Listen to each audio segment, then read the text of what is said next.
Ilocano and Bisaya anymore. It's about the nation. Ha? It's about sovereignty na ipinaglaban ni Pangulong Duterte. Hindi na usapin to ng ikaw Ilocano ka, ako Bisaya. Pilipino na to. Bansang watawat ng Pilipinas na ang kinalaban na ang inano mo, binangga mo. Hindi na ako Duterte, Diyos ko.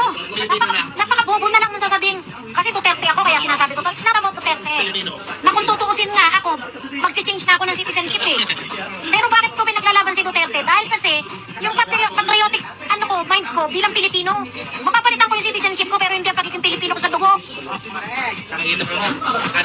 At saka sa totoo lang, sa dinami-dami ng presidente, si Marcos lang ang most hated in the world. Alam niyo ba kung ano sinasabi ng mga taga rito?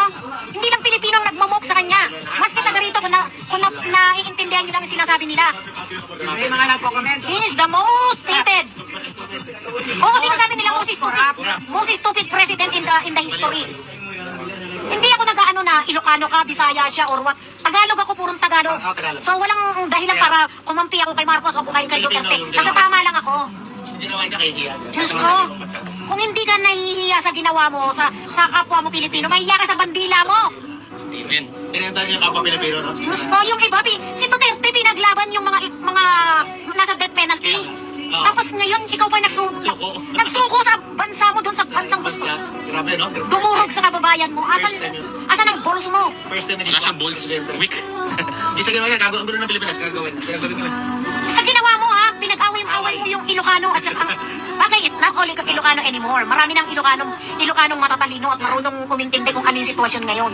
Pero, daming, yung Pilipino, Ilocano, pero sila yan. Hindi na, kasi yung usapin nga, it's not about the race. It's about the nation. Amen. Hindi na yan about sa kung ano yung, ano mo. Kasi yung wait, ayaw mo pa-direct. Isang fist bump naman dyan. At saka ang ano nun is, ano bang, kung talagang hindi ka guilty sa inaano sa'yo ng bayan, ano ba yung health political drug test? Lalo na Walang problema yan, lalo't presidente ka. Itayo mo ang bandila mo. Ayaw, no? sinasabayan na nga siya ni Sarah eh. Sabay sila ni Ano Sarah. na, sabay kami, kahit ako na lang, ordinaryong tao. Pa ako eh. Tanggalin mo lahat ang buhok ko eh. Sige, magpa-hair follicle test siya, magpapakalbo ko. Sa kabuk namin sa baba, okay lang eh.